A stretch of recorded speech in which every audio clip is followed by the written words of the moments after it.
During this time, Georges Pompidou was the prime minister of President Charles de Gaulle and actually became his successor as president after the events of May.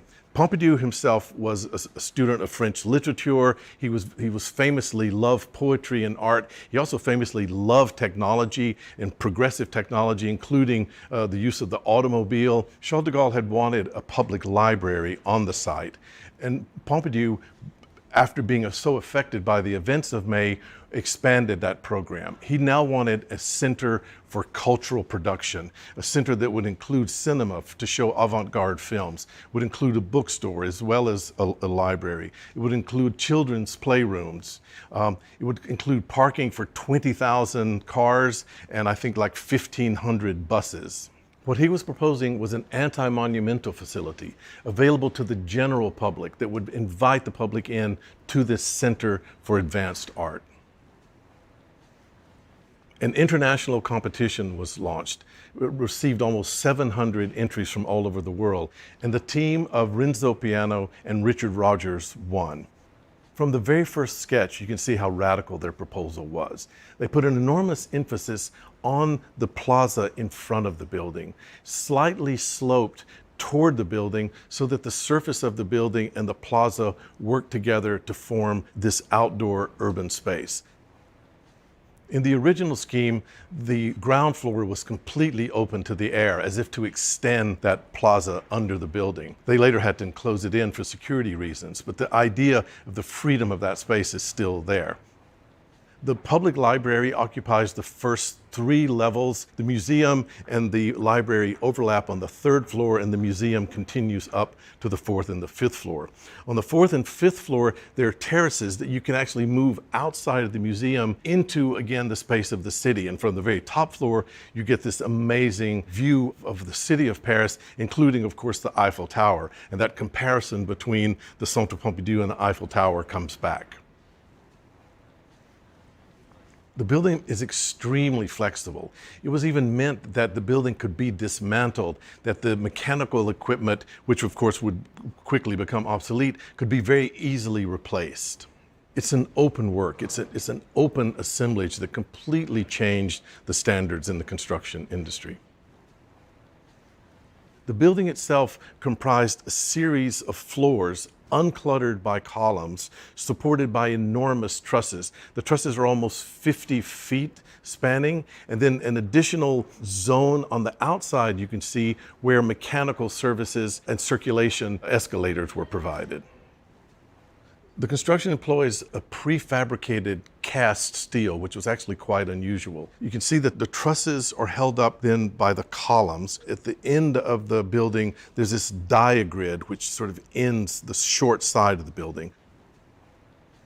You could argue that the building doesn't have a facade as such. It's not the facade, say, of Palladio of Alberti. On the other hand, it's a surface that in some way functions like a traditional architectural facade. On the east elevation is where all of the mechanical services are, and they're color-coded: yellow for the electrical, blue for the heating and ventilation, green for plumbing.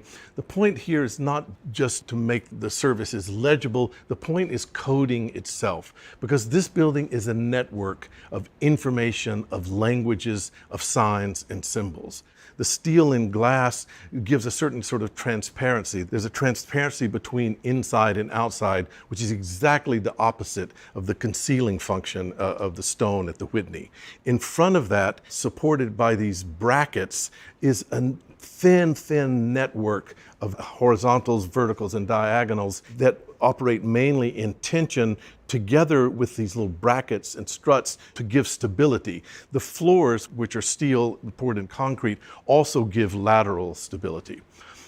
But what's important about the surface in front of the Place Beaubourg is that it becomes a kind of scaffolding or a support structure for different kinds of information. You can read it as a kind of diagram of tensile forces. An engineer would see that as a kind of structural force field. It's also a kind of surface that you can hang urban scaled art.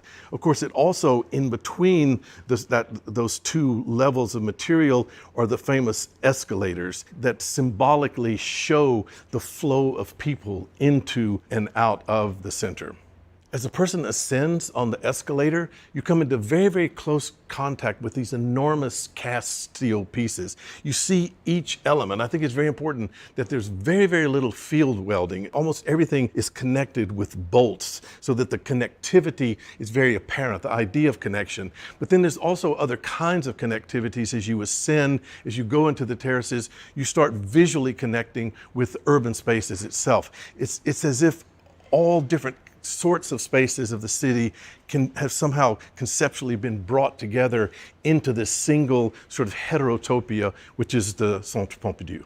So while the building is rhetorically very technical and functional, it's also very architectural as Alberti's facade, but the way it provides this surface onto which this kind of ornamentation is applied.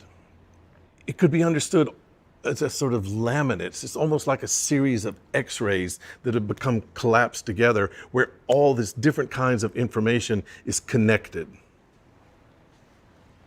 In some ways, the interiors are unremarkable except for their enormous flexibility.